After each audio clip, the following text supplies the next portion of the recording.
Wondering what's next in your business or personal life? Welcome to Success to Significance, Life After Breaking Through Glass Ceilings, a podcast dedicated to helping you with all of life's challenges, discoveries, and opportunities. Whether you're seeking a new career, retirement, or simply wanting to make an impact in your community or the world. Join Jen Du Plessis and her guests as they explore how to start, what to do when you're in the thick of a change or growth, and how to leave a mark in this world after breaking through your next achievement. You are moments away from the aha you've been seeking.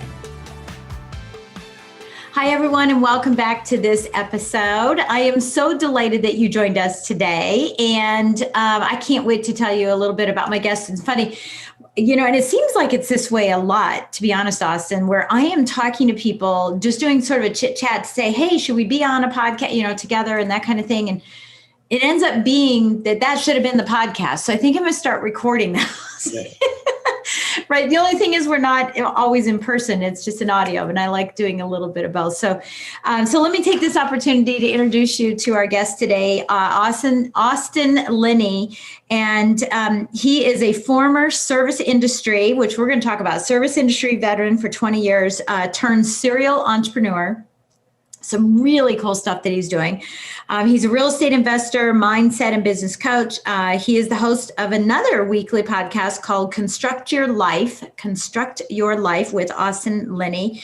When he's not building businesses, growing his expansive network of who's who in the leading industries, providing massive value each week with his podcast, or helping his coaching clients achieve a breakthrough. He can be found training for and competing in Ironman triathlons across the country. So if you're an entrepreneur wanting to start a business, wanting to improve your mindset through coaching, or just want to have a heart-to-heart conversation of how to overcome the odds, Austin can help you get to where you want to go, because he's probably been where you are in a lot of facets. So welcome to the show, Austin. So happy to have you. Thank you so much. That statement actually sounds like I have my stuff together, which wasn't the case for many years. That's right. That's right. So let's share a little bit about that. Tell us a little bit about you. What's interesting about me is on the surface, right? And I think this is one of the problems that I wouldn't admit to myself. My dad's a doctor. We grew up in Sugar Land, which is probably the nicest neighborhood in all of Houston. Grew up next to NBA players. As I got older, we made more money, lived on the golf course. So on the surface, everything looks like it's fine. Well, when I was 17, I kept getting in trouble in school. And my mom, it was either boarding school or it was to move to Fannette, Texas, which is where my mom is from, the area, which is, it's country. So yeah. And I really didn't want to go to boarding school. So I went to Fannette.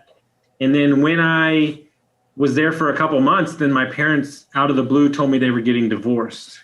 And it was one of those things that I took ownership of the divorce like it was my fault.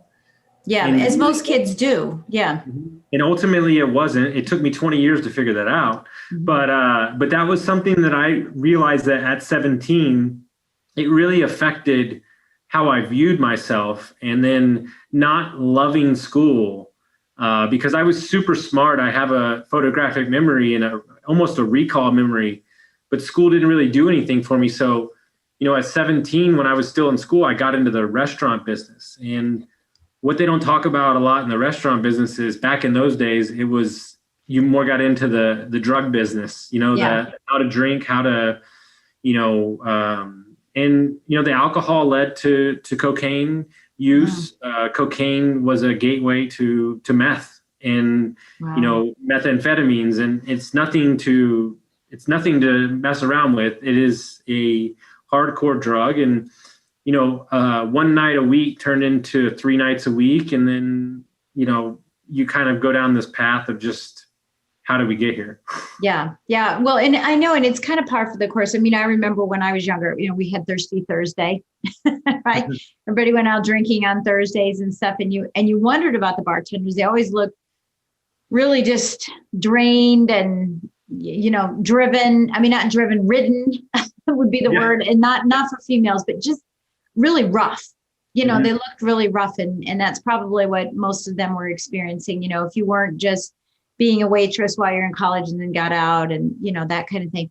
So I know that, took you down a long road. I mean, that was 20 years ago, and you went down this long road for a really, really long time. What were you doing for a living during that time when you were sort of masking this? And could I say that you were a functioning drug addict and alcoholic? Because my dad was a functioning alcoholic, so nobody really knew. It was a mask, No, 100%. I mean, I'll be honest, I was working 60 to 80 hours a week. I mean, it wasn't like I wasn't working. Right. Some things happened. I got to a point where for a 7-day stretch, I stayed awake for my God. and was still working. And I wasn't eating much. And an ex-girlfriend saw me, and I probably lost like 20 pounds. And she's like, your clothes are falling off of you. You look like shit. Get your life together. And it was really odd because we weren't together, but it snapped something in me. And so I grabbed all my stuff and moved to Austin just on a whim. And I have a mentality when I'm done, it might take me a while, but I'm done. And so I was done with the hard drugs, but I was still drinking. So I kicked the huge issue, which was staying up and all these things, but I was still drinking. And I was working at a restaurant, and long story short, got behind the wheel of a car, shouldn't have been, wound up getting in an accident, a one-car accident, ran over a mailbox in a yard. And my car got totaled, and I had to get a ride from my friend. So he came to get me. I went back to live with my mom, and for like a month, I was still going out, still drinking, and just wasn't really no, it didn't faze me. Yeah. And I came home one day, and she said, this isn't a hotel. You got to get it together. And threw all my clothes out on the porch, and I broke down, man. Same friend came and got me. And so I cried for a little bit, and he's like, this 21-year-old dude crying. Dad cut me off, the whole thing. And he said, listen, we can't solve it in a day. We can solve it in, let's put some pieces together. So we went to go hang out with some friends who was my best friend, lived with his brother. And he said, look, it's not much. We don't have anything, but we have this one room, but everybody else is, living in the other rooms. And I was like, what is that? And so I actually stayed underneath the closet of the stairs. Oh my gosh, yeah, like that little, yeah. So I had a fan, my clothes, and then a single mattress, and I slept in the closet for 3 months. Oh my gosh. So there's some soul-searching moments in that closet. Yeah. When you came out of the closet. When you go from a 3,000 square foot house on the golf course to a 25 square foot closet, there's some moments, right, of self-reflection. Mm-hmm. Yeah. Oh my goodness. Oh my gosh.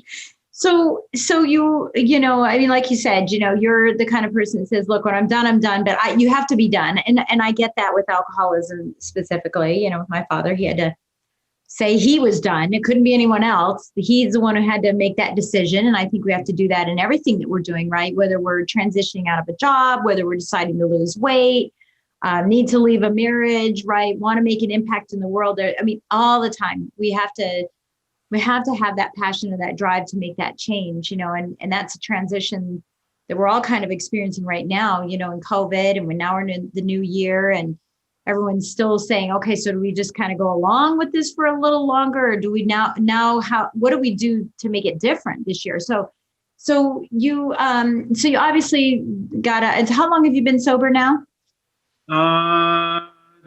2 years and 2 days. There you go. Oh, there you go. Nice. Yeah. So it's interesting, right? As I look back on that time, because let's be honest, I might have got myself out of the closet, but I still drank for another 20 years, right? Yeah. But the main reason for that is I still was fighting the world. Like the world did this to me. Yeah. My choices, my actions didn't get me here, right? And yes, I might have had a hard work ethic, which got me out of, I took a Thank construction. God. Yeah, I took a construction job. That's something my parents instilled in with me, is like, you work hard no matter what. So I was always working hard, but I wasn't working right. And more importantly, I wasn't working for me. I was working to prove a point to my father, to my mother. And, when I turned 36, I joined a mastermind, funny enough. And it was the first time I was around people that were successful, that were sober. I'm dead serious. It's like the weirdest thing to say, but coming from the restaurant business, everybody drank. So it's so socially acceptable that you don't see it. Well, aren't you exactly what the 5 people you're around, right? 100%. Yeah. 100%. And the small-minded victim mentality, complaining about the guest, staying in this comfort zone.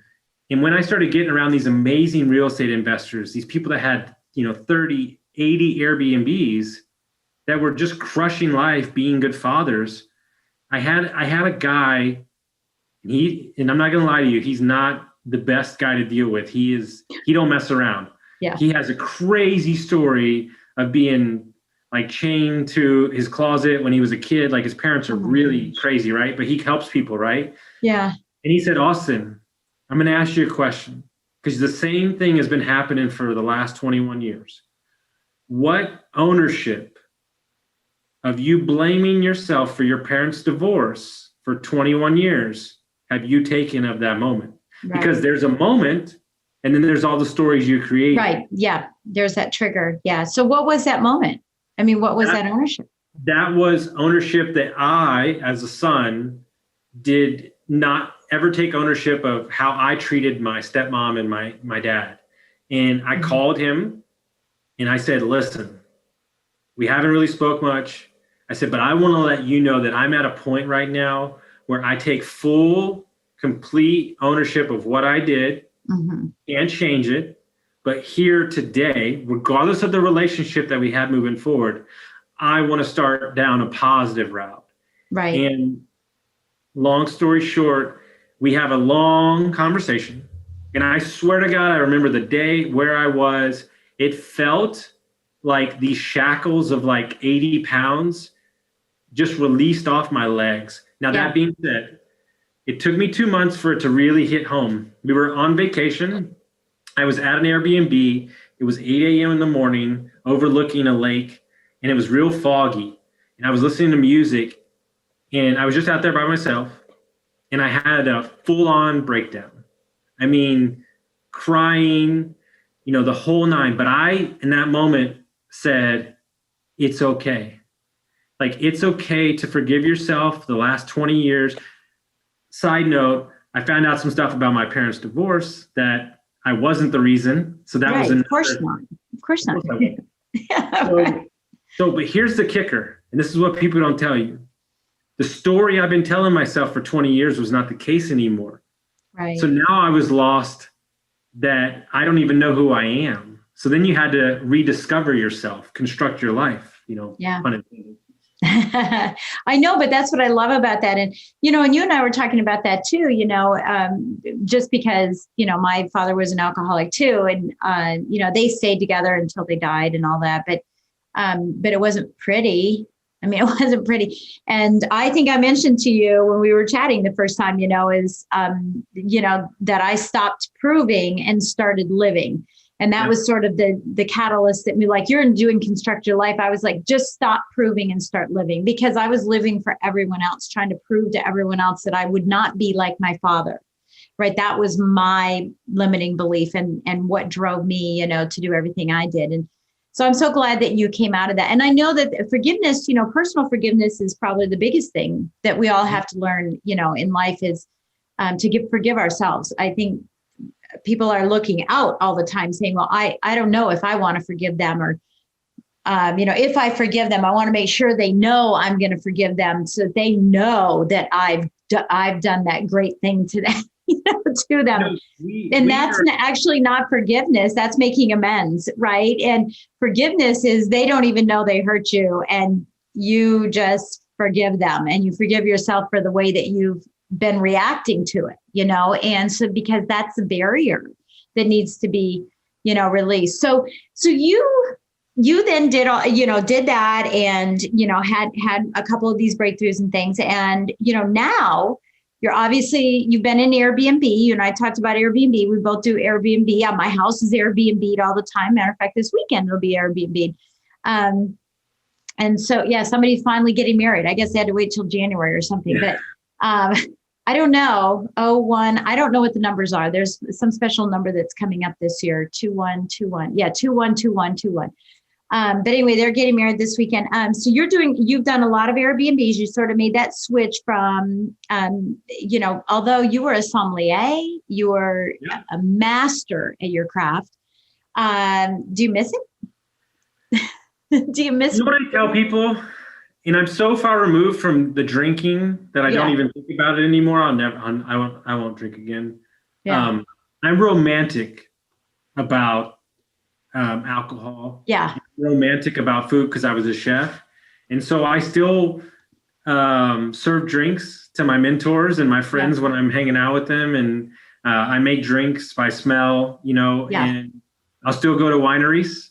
We have a mastermind event there in 30 days. I'll still go to France and go through the winery because I love the people that make the alcohol and I love the story behind it. Yeah, there's always a good story. Yeah. It's just not for me anymore. There's a little Irish in me. Maybe it just doesn't suit with me. And so, but I'm still romantic about how they make it and the people that it serves. And I still tell people about wine all the time. So it's not a big deal. Just for me, I feel so good now, right? I've lost 65 pounds. Like I've lost 8 pant sizes. Yeah. Why would I ever go back? Right. Yeah. And I think what's hard for people is they think that need, right? The need for it will never go away.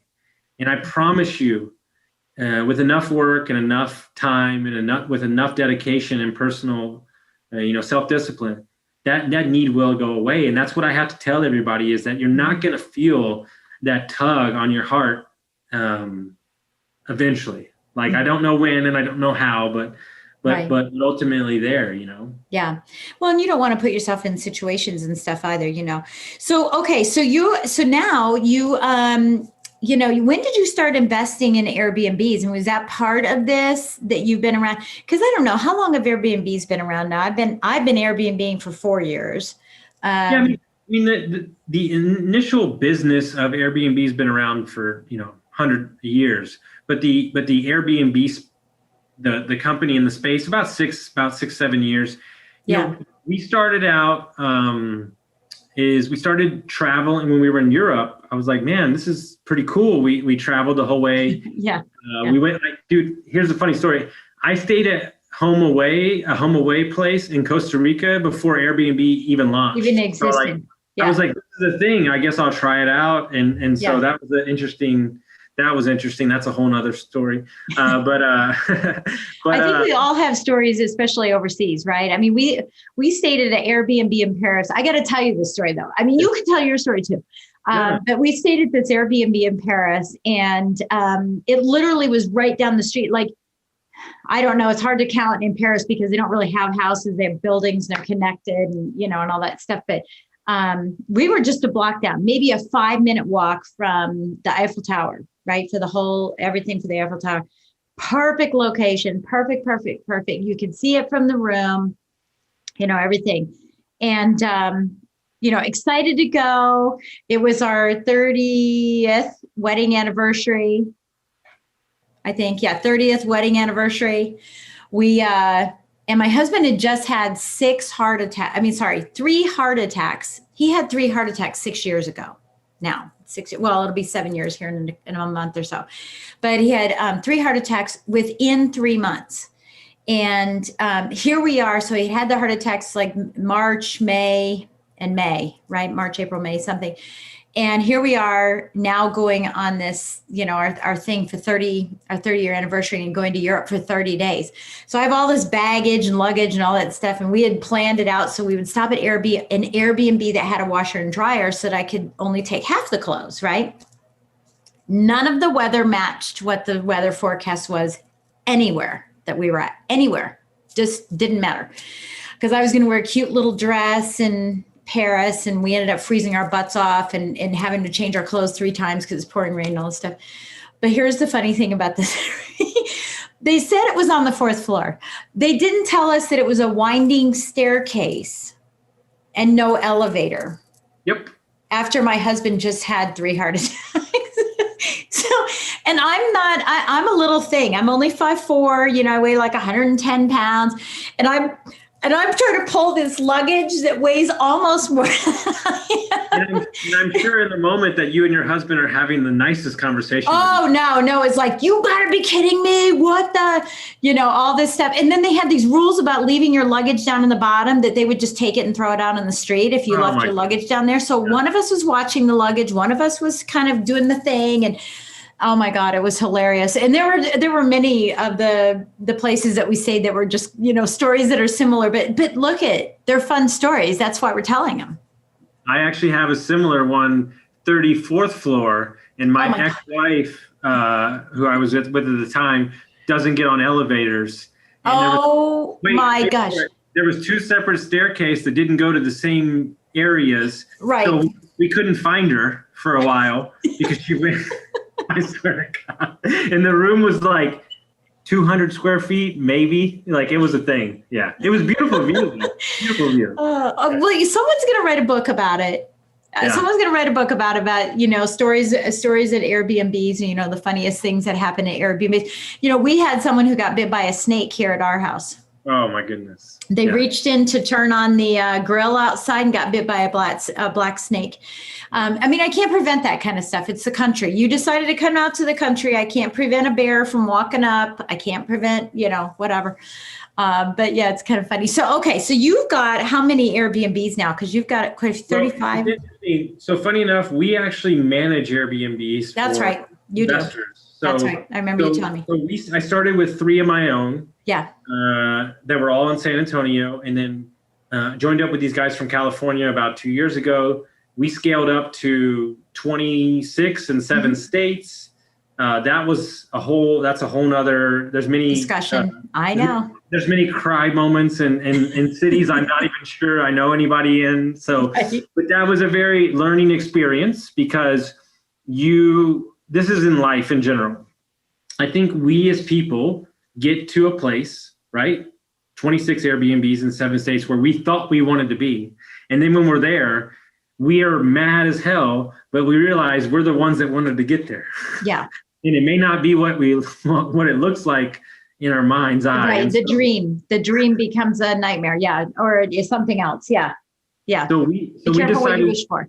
Yeah, we decided to part ways at the end of that company, and I started a new company with my business partner where we focus on a different kind of vacation. I've got 21 years in hospitality. I love experiences. I love creating a whole weekend for people, mastermind events, yoga retreats, stuff like that. So with our clients and then myself, we focus on large scale operations. So shipping container hotels, TP retreats. I have a client who's about to buy a property in Montana on a lake. I just bought a piece of land in Colorado. So, we're trying to create this network, but I'll be honest with you, the only thing that I care about, and this is going to happen, it's not a question of when, it's how I figure it out, is I want international Airbnbs. It's what I want to do. Costa Rica, Greek Isles, Italy. These are the things that I just love doing. And if I were to have 5 or 6 that I could visit, and then I was thinking to spend a month or 2 months at a time running my business from my laptop, my coaching business, my investing. That's really where I see myself in about 2 or 3 years. Yeah. I was talking to another colleague the other day on this podcast, actually, and he has this great saying, toes in the sand, phone in the hand. Yes. Yes. Yeah. I don't know that I want my laptop on the sand. I just want toes in the sand and phone in hand, right? I mean, how cool is that? And I thought that was so cool. Yeah. And I know that one of the things that you're looking at doing, is buying like 50 to 100 acres and creating retreats on that and stuff. So how far are you out from putting this all together? Because if someone's listening, they might be going, hey. Here's the great thing about what I do is that won't be my money. It'd be OPM. It'll be my client's money. So we've got the first one he's buying in like 2 months. He is a very good digital marketer, and his wife is a famous yoga fitness person. And he said, Austin, I know real estate is the vehicle. He said, but if I'm going to do stuff, it's going to be fun. Yeah. And so they're trying to create properties that they can match what they do already by having retreats and stuff like that. So these are the things that we're looking at. For me, I'm teaching myself new construction because I actually want to go build my own luxury Airbnbs, because the difference is I've seen them all, done them all, traveled and all, worked them all. The luxury market is a no-brainer purchase. They're just saying, yes, I'm going to go pay $3,000 for this weekend. So we're actually floating around an idea of creating some entrepreneurship houses. Where you might travel in a network, and you would have multiple houses where you would work for a month or two, and we would provide services for you. So there's a lot of different. Wow, that sounds really cool. Yeah. And I think, one of the voids that I can tell you, from my perspective, because I do retreats and, and I host a mastermind, but I don't, we go someplace, but we don't go someplace for that. That's more of a retreat for me. But the challenge is finding a large enough house to fit all of the clients that are coming to retreat. And I'm not saying that there's a ton, but if there's 12 people, if there's 20 people at a retreat, to find enough rooms for everyone to be individual, because everybody's just so freaking fussy. I'm not fussy. I'm like, yes, I'll share a room, and not with a man, but with a woman. I'll share a room with a woman. So what? We'll share a room. But there are so many people who won't do that. And, there's a huge void in the marketplace for that right now. And now it's even growing exponentially, entrepreneurship. You want to know why there's a void in the market? Because this is the number one bugaboo in Airbnb. They're trying to make a house that was built for a family be an event space. Yeah. It doesn't work. Yeah. Costa Rica has figured this out. Yeah. So they have houses that have 6 masters. Yeah. All looking at the view, right? Because nobody wants to feel slighted. So my actual plan is to create multiple structures on the property where everybody has their own space, but then has a community space. So that's where you commune. Well, and that's what I love about your, what do you call it? I have a different name for them, but what do you call them? The trailer? The shipping containers or the air shipping containers. Yeah. But there's another name for it. Is it condine? There's so many interesting. Yeah. My brother has one. He bought basically an 18-foot trailer box, right? Mm-hmm. Not the vehicle, the box. Had it delivered up to one of the properties that we own. And that's where he has stored all of his hunting equipment, because they hunt on the property. So all the hunting equipment's in this big combine or whatever. It's not a combine, but, and then, pulls it out. And I thought, oh my gosh, that is so cool, because you can look on YouTube and on Pinterest and see how this is like that tiny house nation kind of thing, that people have done trailers for cars where you flip it down on the back and that becomes your barbecue area. They are the coolest things that are being created all over the world. You know what, the one they're doing now that I think is the coolest, and they're taking grain silos from. Oh, yeah. Oh, I can imagine. Yeah. Your corn, whatever. When I was little, I used to play in those things when they weren't full. Build house, right? Play house. People are paying like 20, 30 grand for like a used one. Wow. Yeah. Wow. So there's a secondary market just to sell the grain silos. So, I could probably do that at my house. That'd be cool. I could just have another area of my house where people go there. That's cool. That is so cool. So what's ahead for you in these soaring 20s that we're heading into? What we're doing is kind of the same thing you're doing. I love getting people together. Yeah. My favorite thing, one of the true goals for me this year is to step outside of the real estate sector and meet people that are doctors, therapists, psychologists, stock market stuff. Because with that other getting that different group of people together, they're able to cross-pollinate information and ideas. No question. And I feel like that's where the magic comes. And so we've actually got 7 masterminds scheduled next year: Tahoe, Arizona, Austin, awesome. Nashville, Utah. But then I do the ones for me, which is Costa Rica and Colombia. So those are really for me. Those would be tighter groups. But the goal is to take this and do 6 or 7 of these a year, and then I just get my friends to come and speak, and everybody mingles and everybody learns, because I just had a call today. It's my favorite thing in the world. I met a kid who found my podcast, 20 years old, sophomore in college.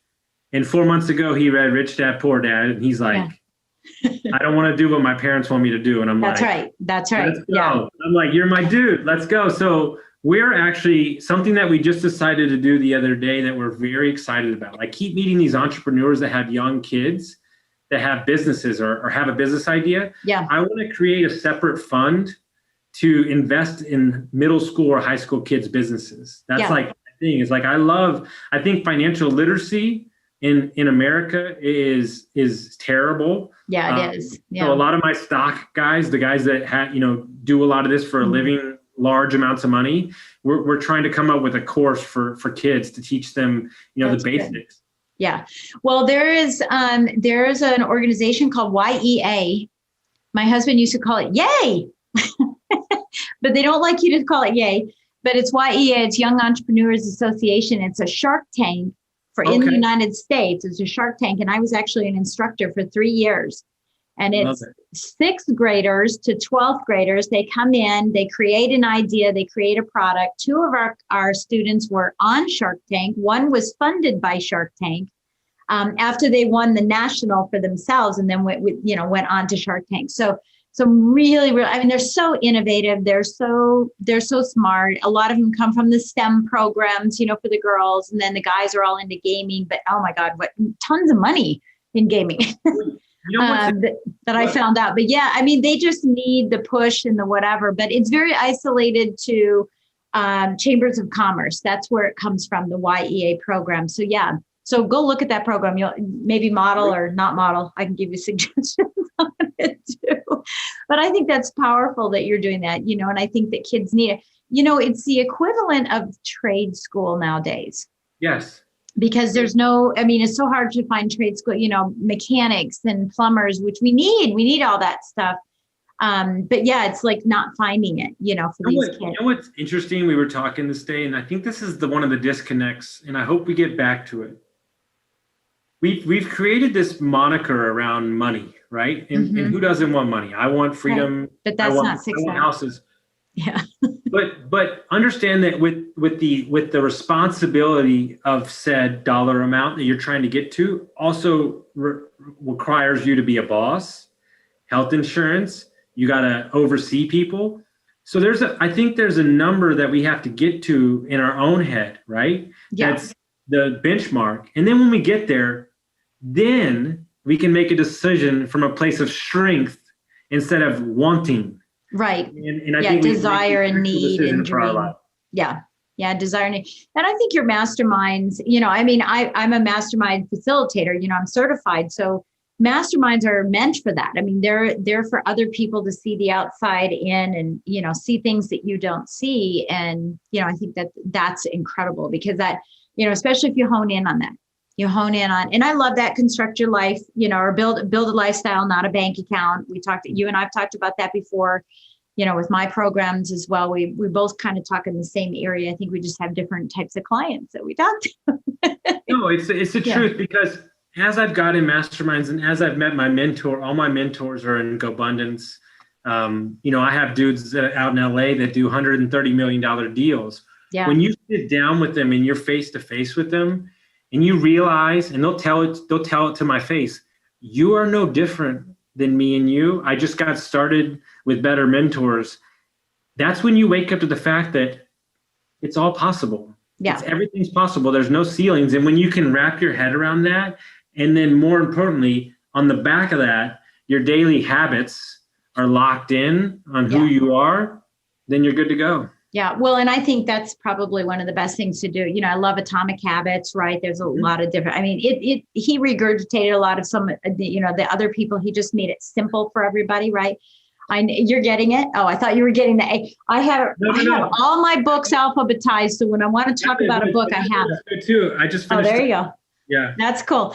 Yeah. So, I think that's where it starts for everybody is, developing good habits first, because that's what's going to, create that success down the road, the good habits. You can't be having bad habits. And this is why the Bible even says this, is it, well, in so many words, first you have to manage $100 before you can manage $1 million, right? And that's a habit. That's a habit. And so get to the point where you can manage, small amounts of things before you start taking on those grand things. And, you're never going to be happy if all you want is, whatever, years ago, I've been in business for 40 years, right? Mm-hmm. Years ago, the magic number was I want to make $100,000 a year. Yeah. Which is now kind of funny because now everybody wants to make $1 million. What happened to 255, 750? It's like all of a sudden everybody wants to make, I have to make $1 million. But the spread from where you are now to where you want to be, you have to be cognizant of that spread, because that spread could take you all the way to unhappiness. Yeah. And more importantly, my favorite saying is you got to be married to the process, divorced from the results. Yeah. And it's like, ultimately, as my dad said, sorry if this offends anybody, making 275 and 375 is pretty much the same thing. So, he said to Austin, there's only so much stuff you can buy. Yeah. And he said, but what time restraint is that going to put on you, right? To create that? How many more employees are you going to have to manage, right? And I tell everybody all the time, anytime I meet any 20-year-old, every moment that you're wasting, not creating passive income, not creating options, ultimate revenue, not connecting right, is a minute in a day you're taking away from your future kids. Yeah. I've met 1 million 50-year-olds. I coach a couple. I've met 1 million 50-year-olds that wish they would have found investing or a different, avenue in their 20s, and now they're having to trade time for money, and they're not being able to see their kids at the recital and stuff. And and they would just shake that 20-year-old and go, just go get it, And there's a real conversation that you could retire by 30. Yeah. Well, my son is. So just turned 35. Well, he had a great mom. But he actually could have retired when he was 27. But he hasn't retired yet, but he's worth a couple $100 million. Mm-hmm. 100 million. $100 million. I want to ask you a question from a mom to a son. Yeah. I want to ask you a question from a mom to a son. Yeah. Is that who, and there's no right answer. Is that who he is, or that's who you laid out the roadmap? I'm just interested. It's both. It's actually both. Because I've always been very systematic and process driven, looking for passive income, had my fingers in a bunch of different things. Businesswoman, right? All of that. And, we help them. In fact, we did, and today, even we're now 8 years into him kind of doing some stuff, on his own. He's been married for 10, but we're 8 years into, we still meet weekly and talk about what's important in the 5 different areas that everybody always talks about, health and all that, right? And we hold each other accountable. And I started doing that with him in college because he went to play football. He was the quarterback at a college, and he had schooling, which he had to do really well, then the playing, right, then the films, then the studying, and he has to do more of it when he's a quarterback. And I said, you have to start and I call it rhythm, you have to get in a rhythm of patterns and good habits right away. And so he started getting in that rhythm. My daughter's in that rhythm as well. In fact, I introduced my son to options trading, which is what he teaches people how to do, is options trading.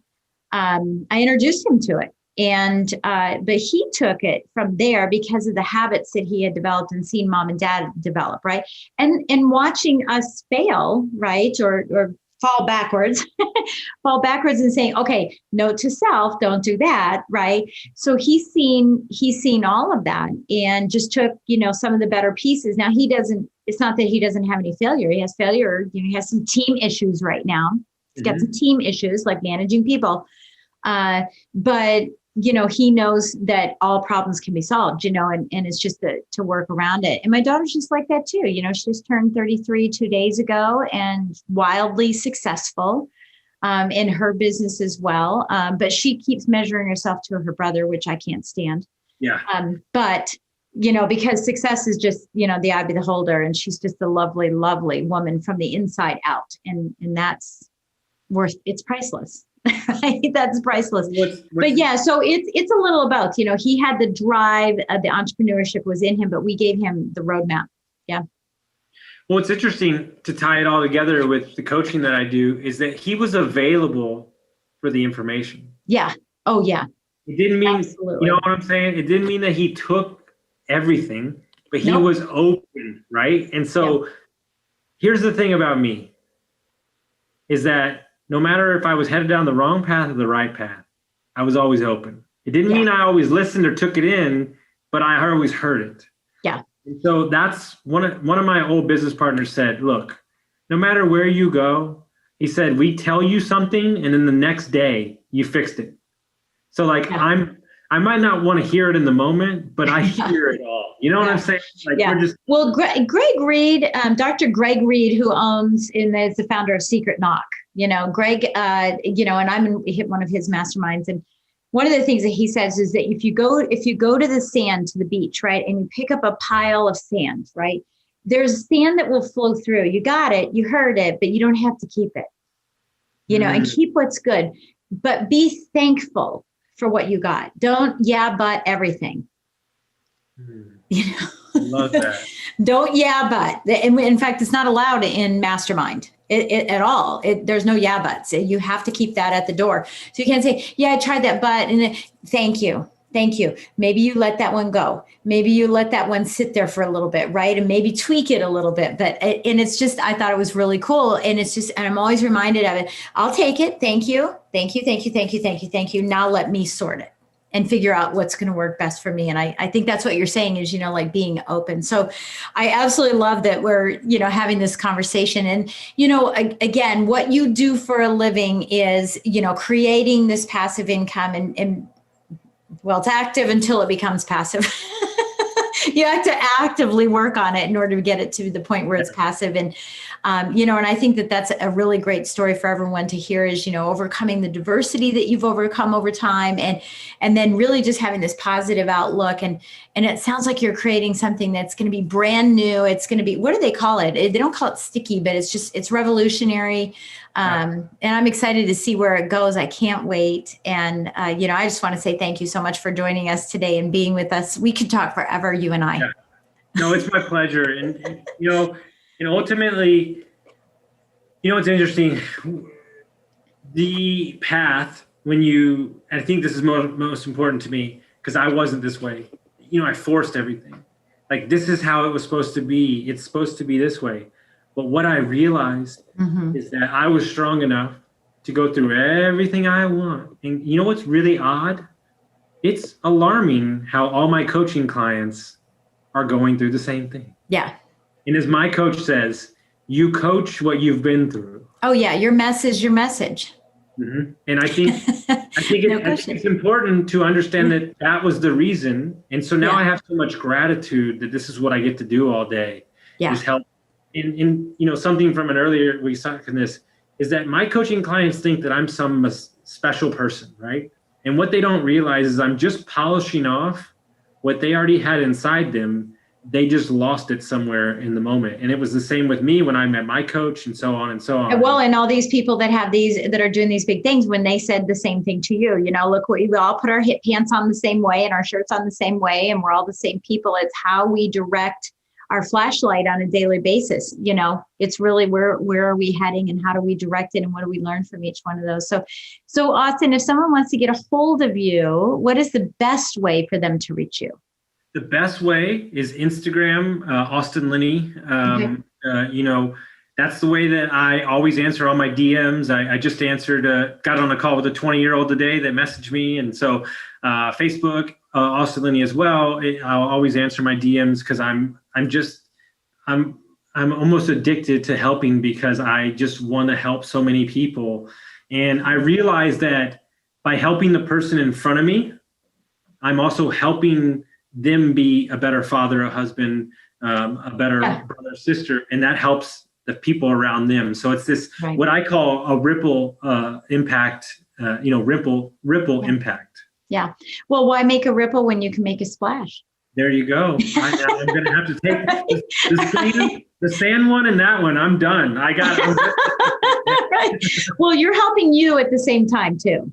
Well, that's what people don't understand. How do you coach so much, right? I have like 6 today. Yeah. I'm like, y'all don't understand why I'm helping you. I'm helping myself out too. Yeah, because I'm hearing my own self reiterate these same things to myself, as well. And so again, the name of your podcast is Construct Your Life with Austin Linney. So please go over and listen to his podcast as well. And again, I want to say thank you so much, Austin, for joining us today. It's been a pleasure having you. Thank you so much, guys. Of course. So everybody, just as a quick reminder, please give us a good rating and write us a review, and always pay this forward. There may be someone out there that wants to hear this story and needs to hear this story to help them in their life and in their business. So until next time, we'll talk to you later. You've been listening to Success to Significance with Jen Du Plessis, the #1 podcast for people wanting to give more value and make an impact. Loved this episode? Be sure to subscribe right now at www.jenduplessis.com/S2S for more stories, strategies, and thoughts to help you gain significance and success. And if you like what we're doing, don't forget to give us a rating and review so we can continue to bring you the best content possible. Join us next week for another breakthrough episode. Thank you for listening.